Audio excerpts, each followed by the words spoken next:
રામ મારા મેલડી ના ખૂબ રામ.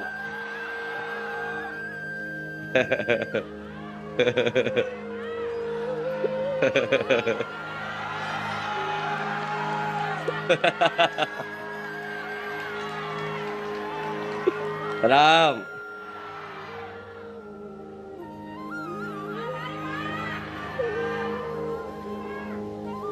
બારેજા ધામ આવનારા તમામ ભક્તોને મારા ખુખાર મેલડીના ખૂબ રામ.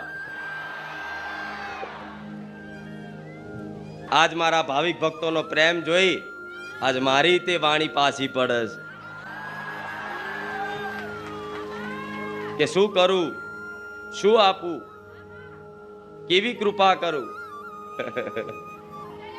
પણ વિશ્વાસ રાખો, મારી ચુંદડી હેઠળ બેઠા છો તમે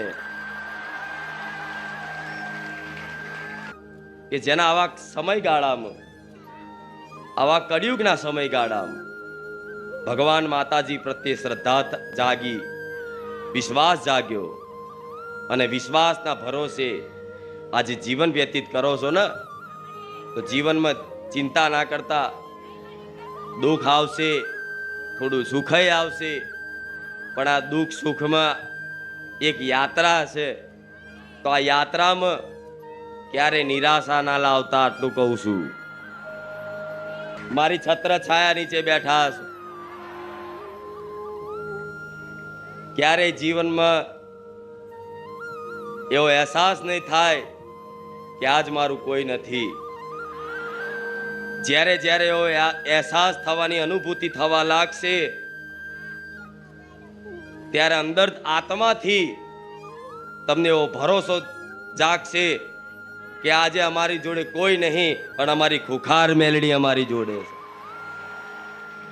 જીવન છે, બધું થશે, બધું થશે, પણ તમારો ભરોસો ના તોડતા ક્યારેય. કેમ કે ભરોસો એક વખત જાગે છે, વિશ્વાસ એક વખત થાય છે. કોઈ પણ ભગવાન માતાજી પ્રત્યે તમને શ્રદ્ધા જાગી હોય તો મારા જેવી માતાની, મારા રામની કૃપા થઈ છે, તારે વિશ્વાસ જાગ્યો. આજે શું બોલું ને શું કહું એવું થાય છે. સમકે તમારો બધાનો આવો અવિરત પ્રેમ જોઈ, ભાવ જોઈ અને મારું કંઠ હૃદય જાય, આવું કહું. જ્યારે પ્રેમ વધુ પડતો છલકાય ને, ત્યારે શબ્દો નથી નીકળતા. એટલે આ વાતનો દરેક વિશ્વાસ રાખજો. તમારી પર કૃપા કરવાની બાકી રહી, કૃપા થઈ ગઈ છે, ત્યારે તમે બારેજા ધામ આવો છો. રામવારી મેલડીની કૃપા થઈ ગઈ છે, ત્યારે તમે બારેજા ધામ આવો છો.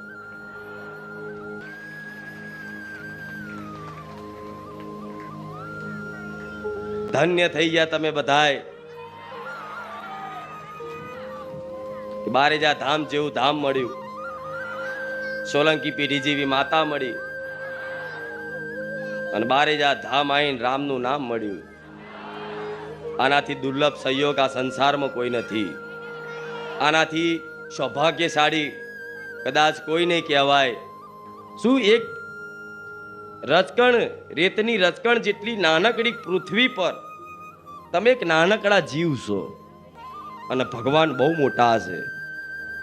તો આવા અનંત બ્રહ્માંડોમાં આટલી નાનકડી એવી પૃથ્વી પર રહેતા મનુષ્યને આ 84 લાખ યોનિમાં મનુષ્ય અવતાર એક જ વાર મળે છે, એ ભગવાનની કૃપાથી. મારા પ્રભુ શ્રી રામની કૃપા તમારી પર થઈ ગઈ છે, ત્યારે રામ નામ બોલો છો. મારા શ્રી રામની કૃપા થઈ ગઈ છે, ત્યારે રામ નામ જપ કરો છો.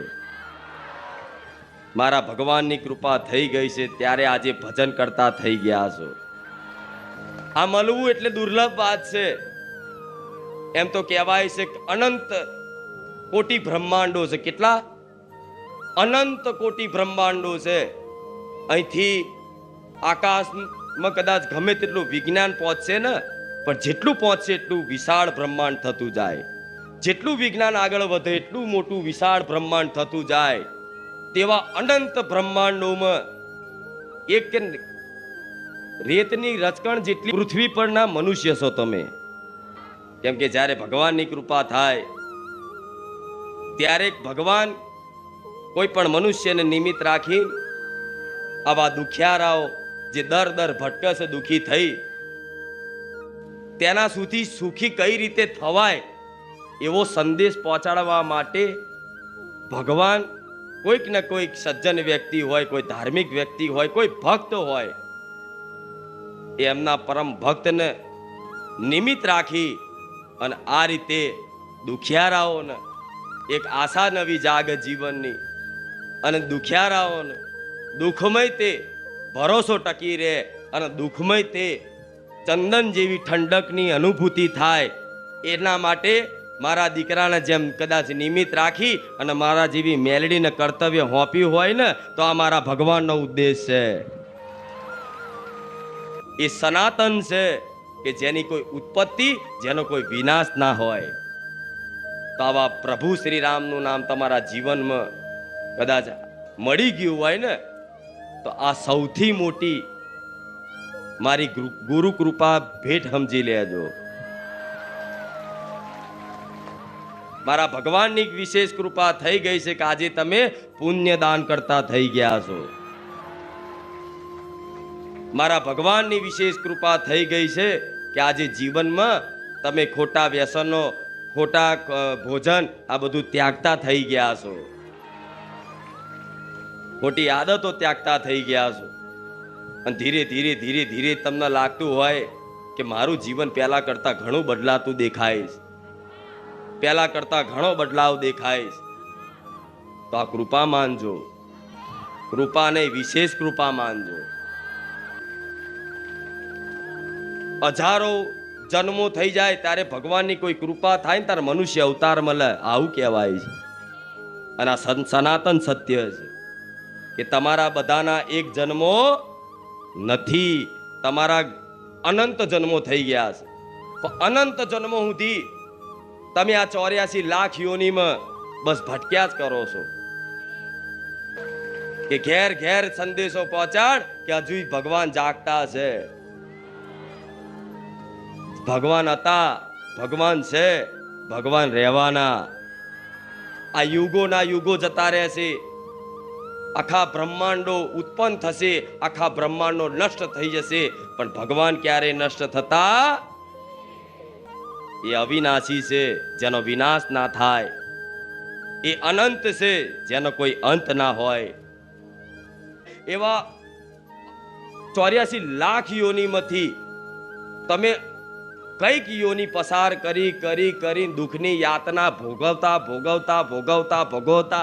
ભગવાનની ક્યાંક વિશેષ નજર તમારી પર પડી ગઈ હોય, જે જીવ ઉપર એના ભગવાન મનુષ્ય અવતાર આલે છે. પશુ યોની, પક્ષી યોનીમાં, કીટ પતંગાની યોનીમાં, જીવ જંતુની યોનીમાં, વૃક્ષોની યોનીમાં, ભૂત પ્રેતની યોનીમાં, આ બધી અનંત 84 લાખ યોની કહેવાય છે.